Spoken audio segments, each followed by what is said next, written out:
ان کو جانتے ہو؟ ان کو ملنے کے لیے تم دوڑے آئے؟ کہا جانتے تو نہیں۔ فوٹو میں کبھی دیکھا؟ فوٹو تو ہوتا ہی نہیں۔ کہیں کوئی ویڈیو دیکھا؟ نہیں۔ پھر کیوں؟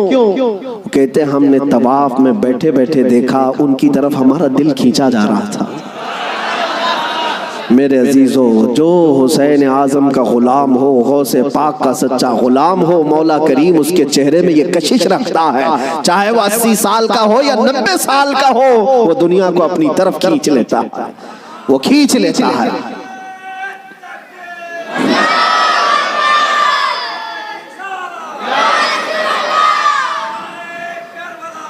اب آؤ میں آپ کو بات بتا دوں، مر جانا، کٹ جانا، یہ ہماری انتہا نہیں ہے۔ اگر کوئی یہ سمجھتا ہے کہ ہمیں پھانسی دے کر کے یہ ختم کر دے گا تو اس کی خام خیالی ہے۔ یہاں پر انگریزوں کا دور تھا، 100 سال تک یہ اتنا ظلم کرتے رہے۔ ہندوستان میں آج بھی وہ تاریخ رقم ہے، لیکن سب سے زیادہ انہوں نے اگر کسی پر ظلم کیا تو مسلمانوں پر ظلم کیا انگریزوں نے۔ اور ان کو بھی آپ میں بتاؤں، آج پھر وہ دور ہمیں نظر آ رہا ہے ظلم کا، کسی ایک خاص کمیونٹی کو ٹارگٹ کرنا۔ انگریز ڈرتے تھے کس سے جانتے ہیں؟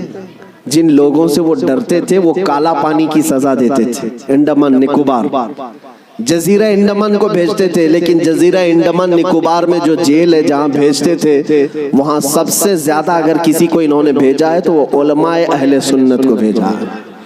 یعنی آج سے 100 سال پہلے بھی انگریزوں کے خیمے میں کھلبلی تھی تو علماء سے ہی تھی، حق بولنے والے علماء ربانیین۔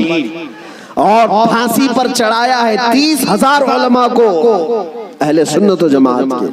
ایک بات میں آپ کو بتانا چاہتا ہوں، علامہ کفایت علی کافی رحمت اللہ علیہ، مراد آباد شہر کے رہنے والے ایک عاشق رسول، ان سے انگریز اتنا ڈرتے تھے کیونکہ جانتے تھے کہ ان کی زبان سے نکلے ہوئے کلمات سے اچھے اچھوں کے دل بدل جاتے ہیں۔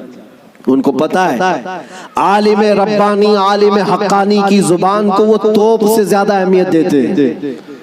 کوئی توپ اور بندوق سے مارے اس سے زیادہ اہمیت ان کو ایک عالم ربانی کی زبان سے نکلے ہوئے حق جملے۔ اسی لیے کفایت علی کافی کو گرفتار کرنے کے لیے جانتے ہیں کتنے لوگ آئے تھے؟ انگریز فوج کے 3,000 لوگ آئے تھے ایک عالم کو گرفتار کرنے کے لیے۔ ہمیشہ دنیا کے ظلم نے یہ بتایا ہے کہ یہ بزدل ہوتے ہیں، ہمیشہ بتایا ہے انہوں نے کہ باطل خیموں میں اکثر مادہ ہوتے ہیں، ان میں شیر نر نہیں ہوتا۔ ایک اہل سنت و جماعت کے عالم ربانی کو گرفتار کرنے کے لیے 3,000 کی فوج آئی اور گرفتار کیا، اور انہیں گرفتار کر کے سزائیں کیا دی تھی جانتے ہیں؟ ان کے جسم پر گرم استری پھیری جاتی تھی، اور جب ان کی چمڑی جل جاتی تھی تو نمک چھڑکا جاتا تھا۔ یہ کفایت علی کافی رحمت اللہ علیہ، تقریباً 1 ہفتے تک انہیں سزائیں دی گئی، اور پھر کہا جانے لگا کہ تم فتویٰ بدل لو، تم اپنی باتیں بدل لو، ہم اپنی حکومت میں تمہیں اہم عہدہ بھی دے دیں گے اور ماہانہ وظیفہ بھی جاری کر دیں گے۔ مگر وہ کفایت علی کافی عاشق رسول تھے، بازار مصطفیٰ میں بکا ہوا غلام پھر کسی انگریز کے ہاتھ میں کیسے بک سکتا ہے؟ میرے عزیزو، وہ کفایت علی کافی اعلیٰ حضرت سے پہلے کے ہیں، اعلیٰ حضرت سے پہلے کہ 1857 کی بات کر رہا ہوں، غدر جس کو کہتے ہیں انگریز، اس وقت کفایت علی کافی سے کہا ان لوگوں نے، آپ نے کہا میں اپنے جملوں کو اور اپنی زبان کو بدل لوں، وہ بھی میرا دین اتنا ہلکا اور سستا نہیں ہے، میرے جسم کو ابھی تم نے صرف استری سے پھیرا ہے، اگر ٹکڑے بھی کر دو تو میں اپنے اسی عزم پر باقی رہوں گا، اس لیے کہ کربلا کی داستان ہم نے بھی پڑھی ہے۔ میرے عزیزوں، کفایت علی کافی رحمت اللہ تعالیٰ علیہ کو 7 دن کے بعد تقریباً ایک چوراہے پر پھانسی کے لیے لایا گیا، اور سارا مجمع بھی تھا، پھانسی پر آپ کو چڑھایا گیا، اور اس عاشق رسول سے انہوں نے کہا تھا کہ اگر کوئی آخری خواہش ہے تو بتاؤ۔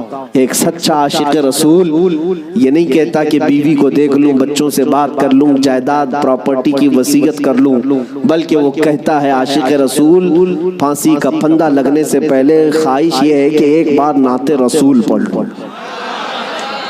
اور پھر کہا گنگناتے ہوئے کوئی گل باقی رہے گا نہ چمن رہ جائے گا پر رسول اللہ کا دین حسن رہ جائے گا اطلس و کم خواب کی پوشاک پہ نازا نہ ہو اس تنے بے جان پر صرف خاکی کفن رہ جائے گا سب فنا ہو جائیں گے کافی وہ لیکن حشر تک نام حضرت کا زبانوں پر چلن رہ جائے گا